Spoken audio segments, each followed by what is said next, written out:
Folks, Brown versus Board of Education was fundamentally a case about who we are as a nation.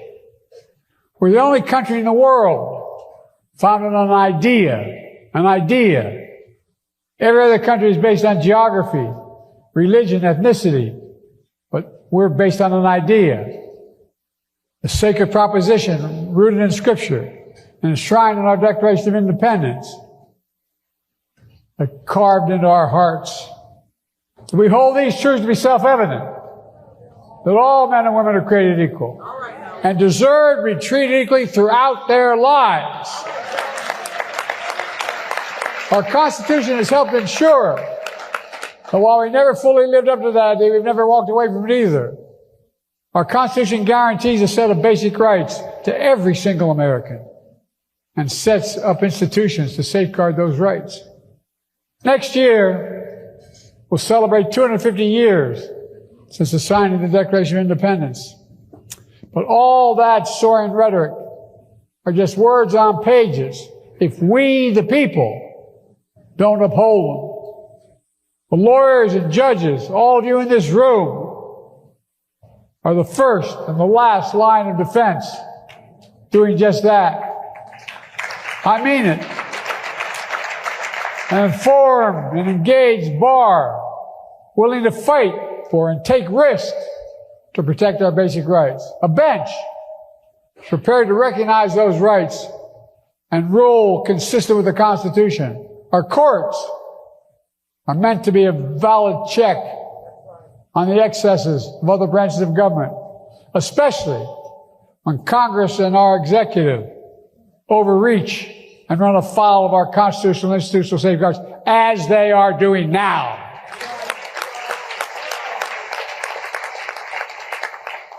You know, we're here marking 100 years since the National Bar Association was founded to support black lawyers, men and women who were excluded from all professional organizations because of the color of their skin, which was flat out unadulterated racism. Much of it has changed since then, thanks to the work of the National Bar Association. And so many of you have fought to make this country live up to its highest ideals because you believe, like we do, in a simple truth, that the soul of the nation is worth fighting for. And the soul defines who we are. I believe that it is as true today as it was in 1925. But not since those tumultuous days in the 1960s has this fight been so existential to who we are as a nation, with marginalized groups so dramatically under attack. As a young man, long before I understood the civil rights movement in a political context, I understood it in a human context because of the friendships I made in the black community, being the only employee in the project, my home city of Wilmington, Delaware. I made friends who became like family. As I got older and more engaged, every Sunday I'd go to 7:30 Mass in my own church, and then I'd go to 10 a.m. Mass, church service at the AME church across town. In time, I left for law school. When I came back to Wilmington to start my career working for a prestigious law firm. That was June of 1968. And as you all remember, Dr. King was assassinated on April 4th of that same year. Riots erupted in Wilmington, Delaware, my state which was segregated by law. Riots erupted, causing significant parts of our city to be literally burned to the ground. The governor kept Wilmington under National Guard occupation for 10 long months. The National Guard was on, and I mean this, if I remember, on every damn corner with drawn bayonet. On every city corner. And historically, it was the longest military operation of any U.S. city since the Civil War. Again, in my hometown, Wilmington, Delaware. When all this was happening, I didn't just see the hurt. I felt the pain because of my close friendships in the community. Like many of you in this room, It caused me to get even more involved in the fight of civil rights and basic democracy. So I decided to leave the prestigious law firm I'd been hired by. I walked across the town square to become a public defender. I quit my job. And I represented mostly black clients in the east side of Wilmington. In 1970, I was convinced to run for the county council because no Democrat had ever won that seat. Unfortunately, I won. My sister ran my campaign. And the Republicans saw something I didn't see. I was elected in 70 for a 4-year term, and they reapportioned me to a 2-year term. And since they couldn't find anybody to run for Senate, they asked me to. And I ran for the United States Senate in 72. And I championed legislation to protect civil rights and support marginalized communities.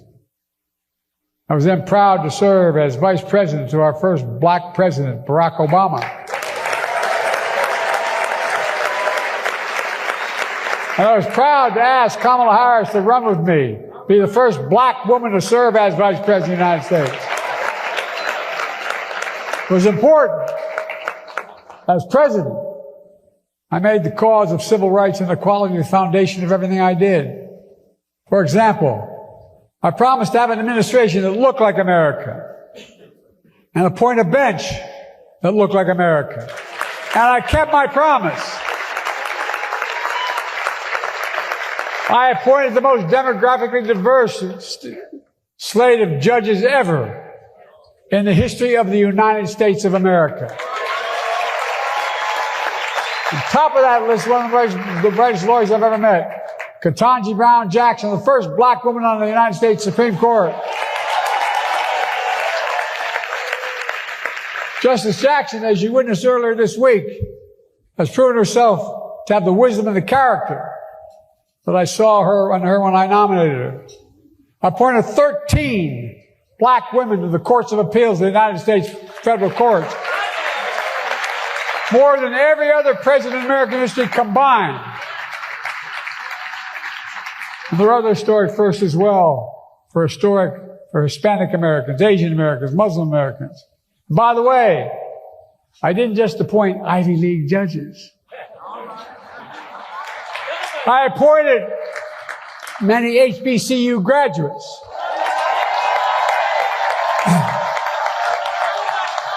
How many of you in this room went to the greatest HBCU in America? Delaware State, right? They got me started, man. Cedric keeps giving me the honor of being called a Morehouse man. I'm a Delaware State man. Look, my administration understood the importance of HBCUs. That's why, as president, I invested more money in HBCUs than all other presidents in American history combined. It matters. And I appointed a record number of judges with backgrounds and experience that have long been overlooked by the federal judiciary, like public defenders, lawyers representing labor unions, and the rights of immigrants. And by the way, I was the first president to give the National Bar Association a seat at the table in proposing candidates to the federal bench. So a lot of the names came from you guys. I mean it. Oh, I'm serious. I needed you. I still need you. So thanks, everyone. No matter who these men and women were, or where they came from, I'm sure that all my appointments are committed to the rule of law and are highly qualified. Because I know then what I know now. Judges matter. Courts matter. The law matters. And the Constitution matters. I think a lot of Americans are starting to realize that under the pressure we're under now with this guy we have as president. Oh. Get ready, folks. This is just starting. I'm proud I've appointed judges doing their best to be independent, fair, impartial, respecting the rule of law, and upholding the Constitution. I wish I could say the same for the executive branch, which seems to be doing its best to dismantle the Constitution. Oh, I'm being deadly earnest, man. Which seems to be what's going on. You know, and they're doing it all too often with the help of a Congress that's just sitting in the sidelines and enabled by the highest court in the nation. The rulings they've made. My God. Folks, in our lives, in the life of our nation, there are moments so stark that they divide all that came before from everything that followed. Moments that force us to confront hard truths about ourselves, our institutions, and democracy itself. We are, in my view, at such a moment in American history, reflected in every cruel executive outreach, every rollback of basic freedoms, every erosion of long-standing established precedent. We've seen the law firms bowing to pressure, bending to bullies, instead of staying rooted in justice and the law, including some of the largest newspapers in America. We see the apparent glee some of our politicians express after watching immigrants who are in this country legally, torn from the arms of their family, dragged away in handcuffs from the only home they've ever known. My friends, we need to face the hard truth of this administration. It has been to ease all the gains we've made in my administration, to erase history rather than make it, to erase fairness, equality, to erase justice itself. And that's not hyperbole, that's a fact. Look, folks, we can't sugarcoat this. These are dark days, but you're all here for the same reason. I left that prestigious law firm in the public defender's office to go to the defender's office years ago. It's because our future is literally on the line.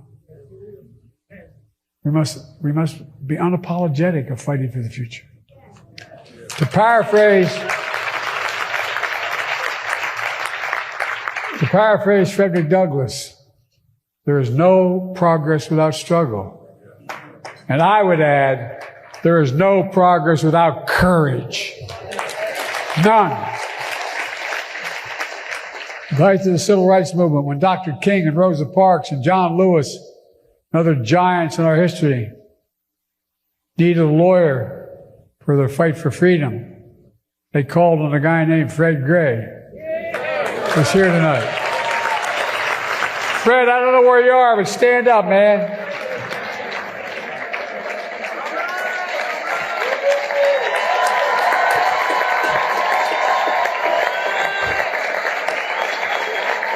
Fred was one of the most important civil rights lawyers in our history.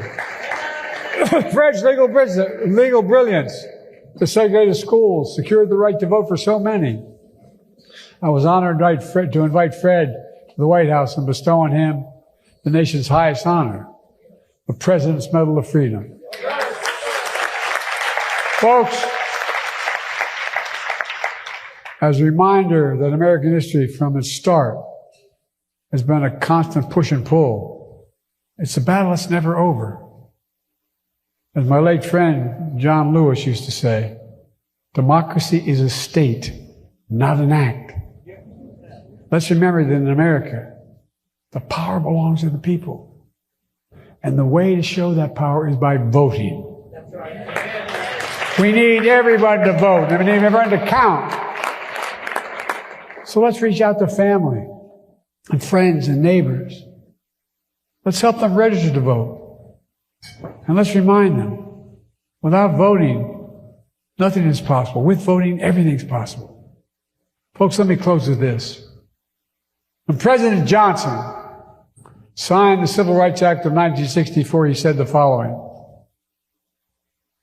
"This is a proud triumph.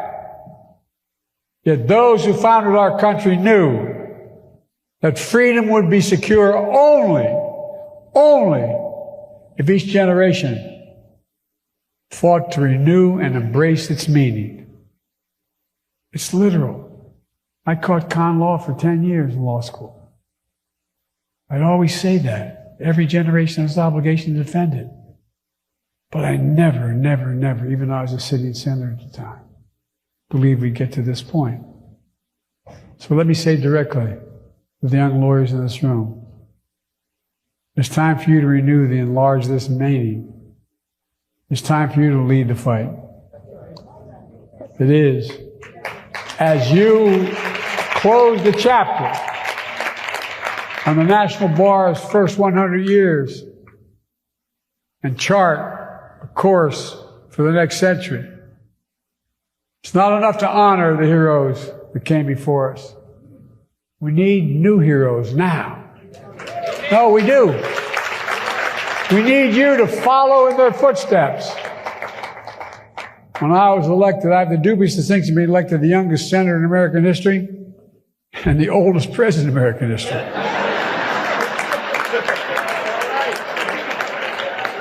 It's hell turning 40 twice. Look, some of your potential candidates for office. And when I got elected as the youngest person, I got elected before I could be sworn in.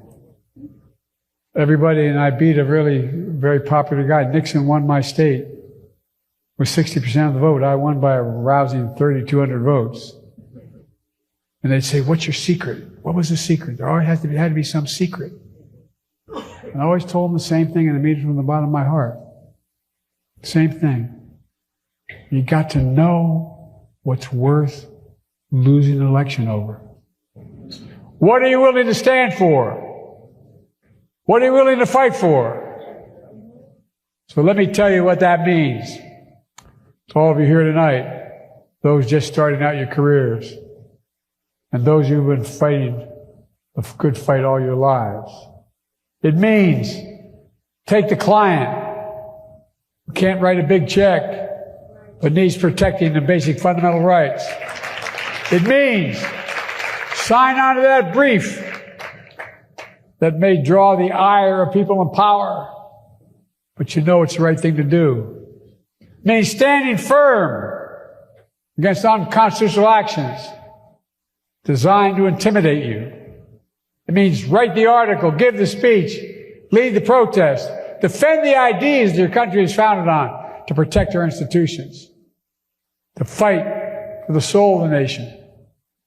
Summon the courage, like all those elders here before you did, the people in this room, to commit acts large and small, to bend the arc of the moral universe toward justice, as Dr. King would say.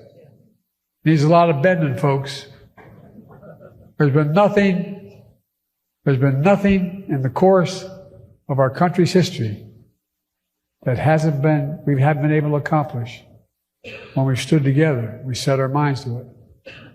We're the only nation in the world with a significant student of history that has come out of every crisis we've got into stronger than we went in. We have to remember who the hell we are. We're the United States of America. There's nothing beyond our capacity. We do it together. So God bless you all. And may God bless the United States of America. We've got a lot of work to do, folks. Thank you, thank you, thank you.